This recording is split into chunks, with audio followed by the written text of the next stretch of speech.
In a federal courtroom buzzing with tension, a ghost from the past rose to speak.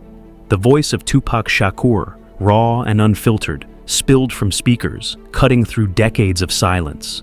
This wasn't just another day in court, it was a reckoning. A never-before-heard recording from an unreleased 1996 interview with Angie Martinez, long rumored to be suppressed by Sean Diddy Combs himself, had resurfaced. And now, in the midst of a trial threatening to dismantle Diddy's empire, Tupac's words sounded less like paranoia and more like prophecy. The tape that shook the room. The courtroom was packed, reporters, lawyers, spectators, all waiting for the next bombshell in the Sean Combs trial. But no one expected this. The prosecution played a tape that had been buried for nearly 3 decades, allegedly at Diddy's behest. In it, Tupac's voice was calm but piercing, each word deliberate, like a man who knew his time was running out. "I'm a lightning rod," he said, his tone steady but heavy with warning. "I'm attacking New York's finest, their self-proclaimed king of New York." He didn't name Diddy outright, but he didn't need to. The implications were clear. Tupac was peeling back the curtain on a music industry built on manipulation, betrayal, and power plays. He spoke of a man who didn't just play the game, but rewrote its rules, collecting loyalty not through respect, but through fear. Every time it benefits New York, he represents New York. When it don't, now he's just another rapper, Tupac said. But y'all let him wear your colors. These weren't just shots fired in a rap beef. This was Tupac exposing a system, a machine, that allowed someone like Diddy to thrive. And now, in 2025, as the trial unfolded, those words were no longer whispers in the wind. They were evidence. A trial beyond Cassie. The trial began with Cassie Ventura, whose allegations of abuse against Diddy had sparked the case. Her testimony was devastating. She described a world of velvet-curtained hotel rooms, cameras rolling, and a man who didn't just crave power, but demanded control. "You weren't invited to Diddy's world," she told the court, her voice trembling but resolute. "You were absorbed into it." Her phone was taken, her choices erased, her freedom suffocated under the weight of Diddy's influence. But Cassie wasn't alone. The prosecution wasn't just building a case about abuse. They were unraveling an empire. They called John Deal, Diddy's former bodyguard, to the stand. Deal, who had stood by Diddy during Bad Boy's golden years, looked his former boss in the eyes and dropped a bombshell. "You weren't protecting anything," he said. "You were hiding everything." Deal confirmed what many had long suspected. Diddy had the Angie Martinez tape. He'd heard it. He'd buried it. Why? Because Tupac's words weren't just a critique. They were a blueprint to Diddy's downfall. In that interview, Tupac had laid bare the mogul's tactics. The surveillance, the NDAs, the culture of silence. Puff knew if the world heard that tape, Deal testified, his empire would burn. Then came Monique, an unexpected witness who walked into the courtroom like a storm. She didn't bring anger, she brought receipts, timelines, quotes, private audio. People weren't protecting Diddy because they believed him, she told the jury. They were protecting their own seats at the table, and Diddy was the head of it. She named names, Tyler Perry, Oprah, media executives, calling them complicit in a system that let Diddy operate untouchable for decades. This trial was supposed to be about Cassie, she said, her voice steady. But now, it's about the entire ecosystem that let this happen. Tupac's vision, seeing the monster first. Tupac Shakur was never just a rapper. He was a scholar of the streets, a man who read Machiavelli and studied power. Long before the trial, before Cassie's allegations or Monique's defiance, Tupac was already sounding the alarm. In that 1996 interview, he didn't just call out Diddy. He called out an industry that weaponized black music.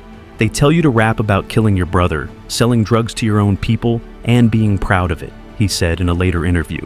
But you try to rap about uplifting your people, suddenly the budget's gone. According to Suge Knight, Tupac's suspicions about Diddy ran deep. "Something ain't right about Puff," Tupac reportedly told him. "I don't know what it is yet, but it's coming." He noticed patterns, executives in every room, young artists trapped in exploitative contracts, dancers and hangers-on, kept close for reasons that felt wrong. Tupac wasn't concerned about Diddy's personal life. He was alarmed by the exploitation. "Some of these dudes might be around somebody's child one day," Suge recalled Tupac saying. "If we know something, we got a duty to speak on it." But when Tupac started asking questions about Diddy, about Uptown Records' Andre Harrell, about the industry's underbelly, the laughter started. People called him paranoid, dramatic, spiraling. They didn't realize he was connecting dots they couldn't see. He wasn't just fighting a rap beef, he was fighting a machine. And Diddy, Tupac believed, was its gatekeeper. Quad Studios, the betrayal that changed everything. The courtroom fell silent whenever Quad Studios was mentioned. November 30th, 1994 was the day history pivoted. Tupac walked into Quad Recording Studios in Manhattan for a routine session. But as he stepped into the lobby, gunshots rang out. He was ambushed, shot 5 times, robbed, and left for dead. Miraculously, he survived. But the wounds that lingered weren't physical. They were betrayal. From his hospital bed, Tupac knew this wasn't random. Someone had known he'd be there. The hallway lights were out. The timing, too perfect.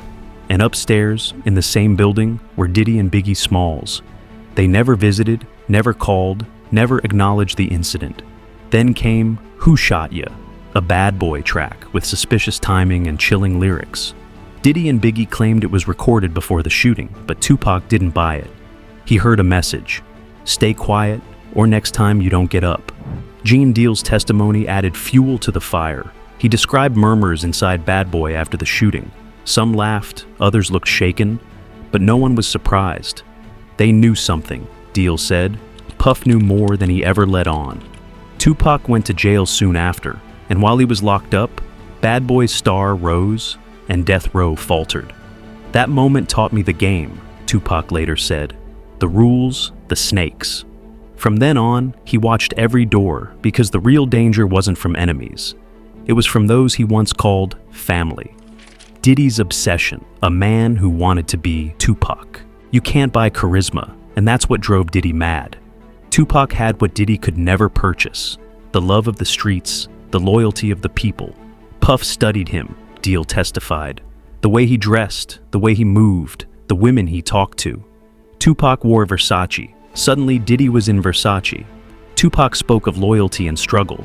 Diddy mimicked his speeches, even quoting him word for word at the Grammys. It wasn't admiration, it was obsession. Then there was Kim Porter.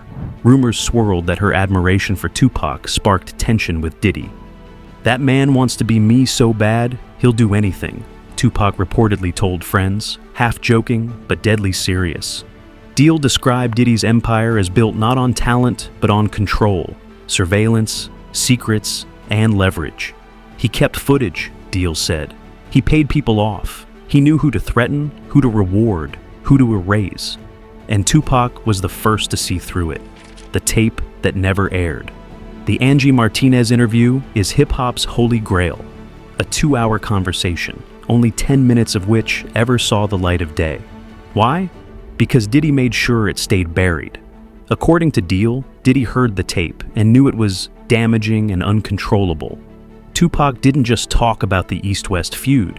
He exposed a culture of silence, accusing Diddy of orchestrating setups disguised as street beef. He's more politician than artist, Tupac allegedly said, more cult leader than mogul. Angie Martinez later admitted she feared airing the full tape would start a war, but insiders say it wasn't her call. Diddy's influence over Hot 97 was absolute.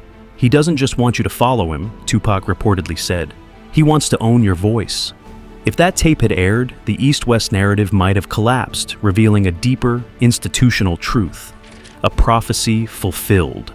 As the trial stretched into its 3rd week, a chilling question emerged. Did Diddy have something to do with Tupac's murder? For years, it was dismissed as a conspiracy theory. But the testimonies, Cassie's, Monique's, Deal's, even Will Smith's, painted a picture of a man who didn't just manipulate careers, but manipulated reality. Blackmail, surveillance, leverage. It wasn't just scandal, it was a system. Prosecutors haven't directly tied Diddy to Tupac's 1996 murder, but they've opened the door. Tupac knew he was being watched. He rapped about betrayal, feared it from within the industry more than the streets. When bullets hit him in Las Vegas, he was already looking over his shoulder. The theory now? He wasn't a random victim, but a casualty in a war of silence. Tupac wasn't paranoid. He was prescient. He saw the monster before anyone else, and he paid the ultimate price. As the trial continues, the world is finally catching up to his warnings. The Angie Martinez tape, the Quad Studios shooting, the whispers of control, they're no longer theories, they're evidence. And when the full truth surfaces, it won't just shake the music industry, it might burn it to the ground.